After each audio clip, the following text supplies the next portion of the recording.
하나님 말씀 함께 보겠습니다. 하나님 말씀 오늘 고린도 후서 3장 1절에서 11절까지 말씀인데요. 우리 1절에서 5절까지만 제가 읽도록 하겠습니다.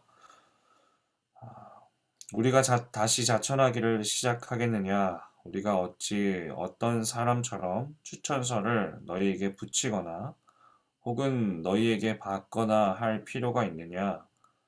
너희는 우리의 편지라 우리 마음에 썼고 뭇 사람이 알고 있는 바라.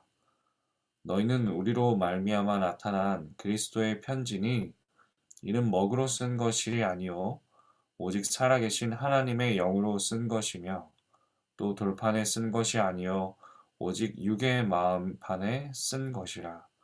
우리가 그리스도로 말미암아 하나님을 향하여 이 같은 확신이 있으니 우리가 무슨 일이든지 우리에게서 난 것 같이 스스로 만족할 것이 아니니 우리의 만족은 오직 하나님으로부터 나느니라. 아멘. 오늘 말씀을 가지고 우리 인생에 새겨진 가장 영광스러운 추천서라는 제목으로 하나님 말씀 함께 나누겠습니다. 우리는 참 피곤한 시대를 살고 있습니다. 우리는 어딜 가나 나를 증명해야만 인정받는 그런 세상을 살아가고 있습니다.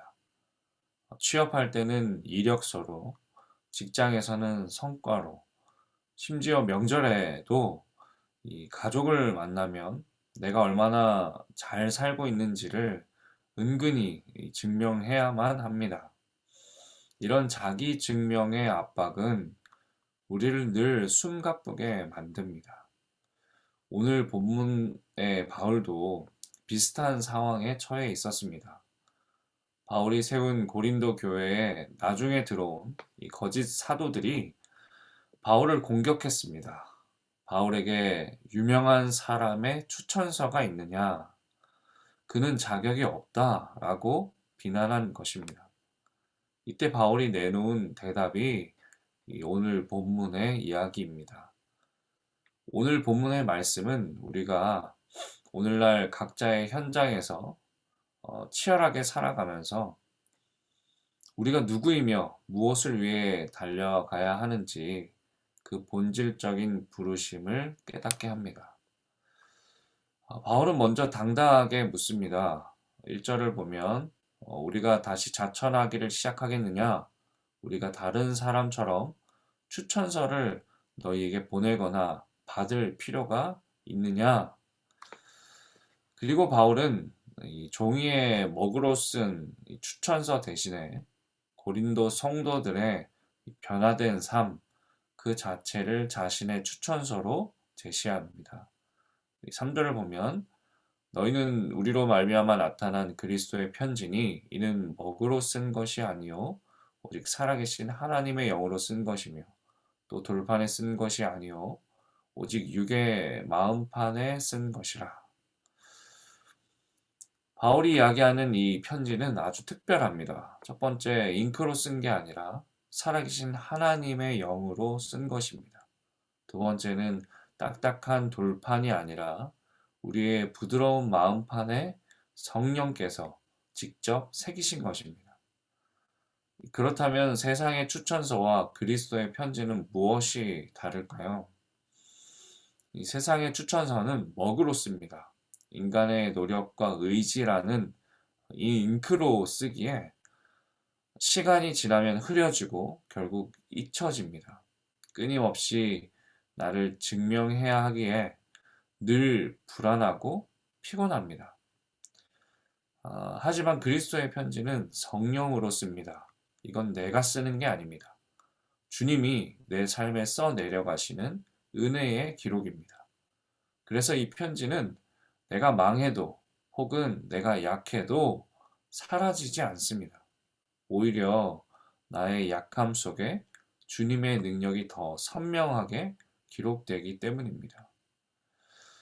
바울은 이어서 아주 중요한 고백을 합니다. 5절을 보면 우리가 무슨 일이든지 우리에게서 난 것 같이 스스로 만족할 것이 아니니 우리의 만족은 오직 하나님으로부터 나느니라.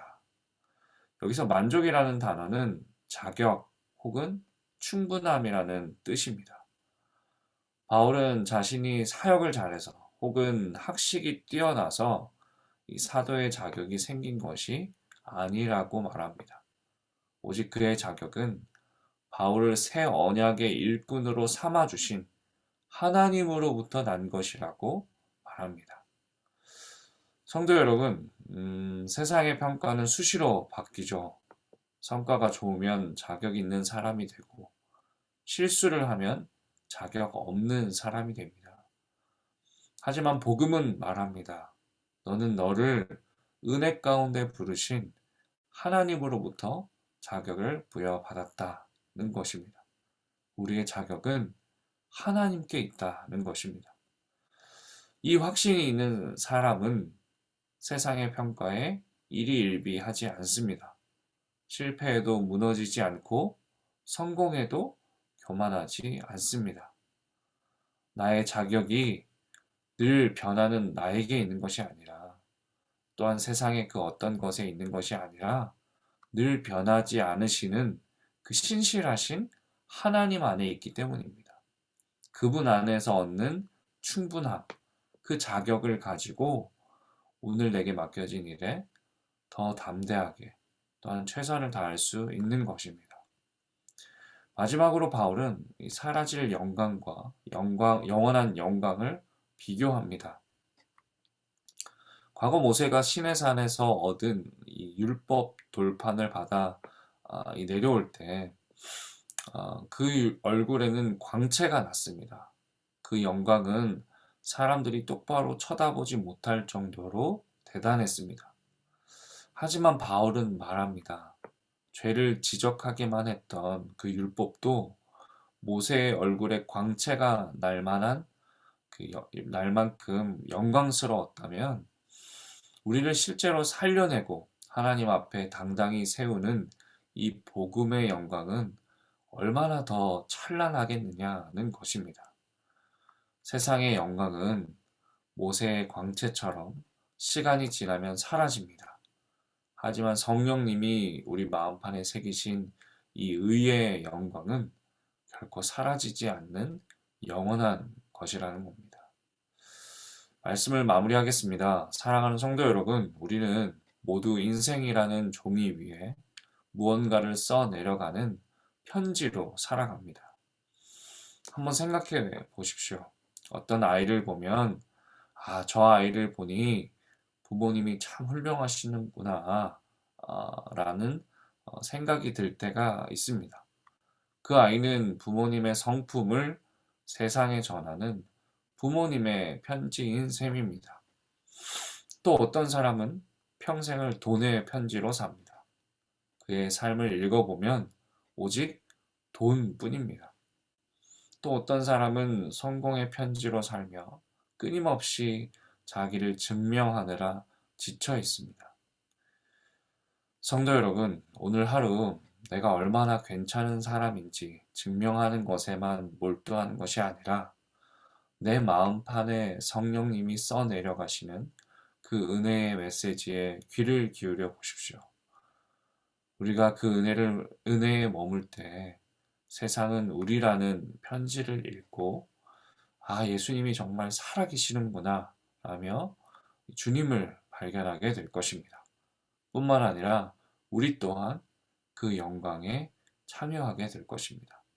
오늘 하루 여러분의 삶이 가장 영광스러운 그리스도의 편지가 되기를 주님의 이름으로 축복합니다.